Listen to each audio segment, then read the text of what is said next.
بسم اللہ الرحمن الرحیم۔ میرے پیارے مسلمان بہن بھائیوں، صبح سے شام تک تمام جان نصارہ نے اہل بیت تو خاندان نبوت کے چشموں چراغ ایک ایک کر کے شہید ہو گئے ہیں۔ نظر کے سامنے جن لاشوں کا ڈھیر لگا ہوا ہے، ان میں جگر کے ٹکڑے بھی ہیں اور آنکھوں کے تارے بھی، بھائی بھی اور بہن کے لاڈلے بھی، اور باپ کی نشانیاں بھی۔ اس پر کوئی افسوس کرنے والا نہیں، کوئی رونے والا نہیں، اگر ہے تو صرف اکیلا حسین، جس کے سامنے قدم قدم پر ایک نئی مصیبت کھڑی ہوتی ہے اور غم و اندوہ کے پہاڑ ٹوٹ رہے ہیں۔ دوسری طرف حرم نبوت کی خواتین ہیں، رسول اللہ کی بیٹیاں، سوگوار مائیں اور پریشان حال بہنیں ہیں۔ ان میں وہ بھی ہیں جن کی گودیں خالی ہو چکی ہیں، جن کے سینوں سے اولاد کی جدائی کا زخم رس رہا ہے، جن کے بھائیوں بھتیجوں اور بھانجوں کی بے گور و کفن لاشیں سامنے پڑی ہیں۔ سب کے سب جامع شہادت نوش کر چکے ہیں۔ تو میرے پیارے مسلمان بہن بھائیوں، اب صرف اکیلا حیدر کا لال موجود ہے، جو اس قافلے کی آخری امید ہے۔ آخر امام علی مقام رضی اللہ تعالیٰ عنہ خیموں میں تشریف لے گئے، کبھی بہن کو تسکین دیتے ہیں، کبھی شہر بانوں کو تلقین فرما رہے ہیں، کبھی لختے جگر بیمار عابد کو گلے سے لگاتے ہیں، اور کبھی مدینے سے ساتھ آئی ہوئی کم سن بیٹیوں کو مایوس کن نگاہوں سے دیکھتے ہیں۔ آپ سب کو صبر کی تلقین فرما رہے ہیں۔ آپ نے فرمایا، میں جانتا ہوں کہ میرے بعد تمہارا معاملہ نازک تر ہوگا اور تمہارے سروں پر کوئی ہاتھ رکھنے والا نہ ہوگا۔ گھبرانا نہیں، کوئی ساتھی نہیں تو نہ صحیح، اللہ تعالیٰ تو ساتھ ہے۔ صبر کا مرتبہ بہت بلند ہے۔ اللہ تعالیٰ فرماتا ہے، ان اللہ مع الصابرین، بے شک اللہ تعالیٰ صبر کرنے والوں کے ساتھ ہے، اور جس کا وہ ساتھی ہو اسے کسی ساتھی کی حاجت نہیں۔ یہ دنیا فانی ہے، اس کا عیش و آرام اور ہر چیز فانی ہے۔ جو پیدا ہوگا وہ فنا ہوگا، جو آج ہمیں مار رہے ہیں کل وہ بھی مر جائیں گے، اور ظالم و مظلوم دربار الہی میں پیش ہوں گے۔ ہمیں تو فخر ہونا چاہیے کہ اللہ تعالیٰ نے ہمیں آزمائش کے لیے منتخب فرمایا ہے اور شہادت کے بلند منصب کے لیے چن لیا ہے۔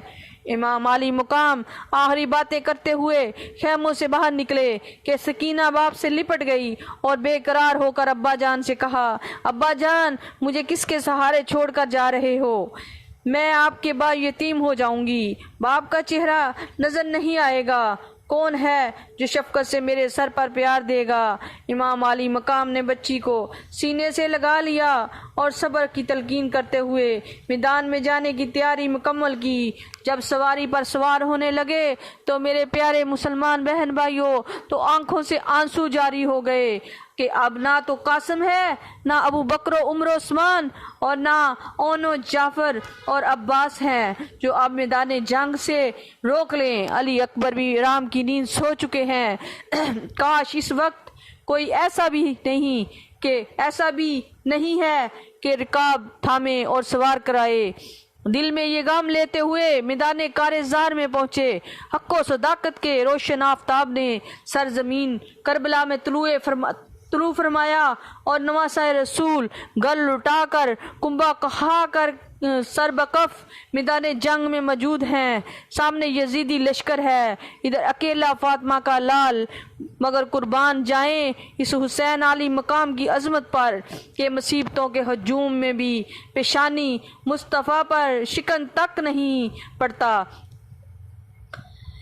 حضرت امام نے ایک بار پھر کوفیوں کو مخاطب کرتے ہوئے فرمایا، اے ظالموں، بتاؤ، اگر کل قیامت کے دن اللہ اور اس کے رسول صلی اللہ علیہ وآلہ وسلم نے تم سے ہمارے اس خون کا مطالبہ کیا تو تمہارے پاس کیا جواب ہوگا؟ تم نے جو کرنا تھا وہ کر لیا، اب بھی جو کچھ ہوگا میں جانتا ہوں۔ یہ تمام باتیں آپ نے صرف اتمام حجت کے لیے بیان فرمائیں کہ انہیں کوئی عذر باقی نہ رہے، مگر جو ایمان کے بدلے دنیا کی فانی دولت کا سودا کر چکے تھے، ان عقل کے اندھوں پر کچھ اثر نہ ہوا۔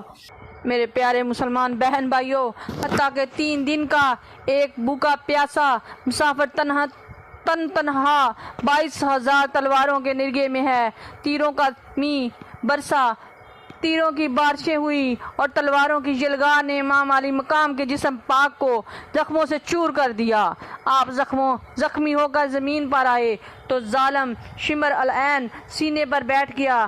آپ نے فرمایا، ارے ظالم ذرا ٹھہر جا، مجھے نماز ادا کر لینے دے، پھر جو تیرا دل چاہے کر لینا۔ چنانچہ جب عالی مقام رضی اللہ تعالیٰ عنہ سجدے میں گئے تو اس ظالم نے تلوار مار کر آپ کا سر تن سے جدا کر دیا۔ تو اس طرح امام برحق نے تلواروں کے سائے میں دیدار الہی کیا اور اس نے یار کا جلوہ دیکھا۔ میں کہتی ہوں کہ کسی نے یار کو دیکھا تو غار میں دیکھا، کسی نے یار کو دیکھا تو در و دیوار میں دیکھا۔ آقا حسین رضی اللہ تعالیٰ عنہ نے تلوار کی دار میں دیکھا۔ آپ نے تلواروں کے سائے میں اپنی نماز کا آخری سجدہ ادا کر کے دنیا کو بتا دیا کہ امام علی مقام رضی اللہ تعالیٰ عنہ نے سر تو کٹوا لیا مگر نماز کو قضا نہ ہونے دیا۔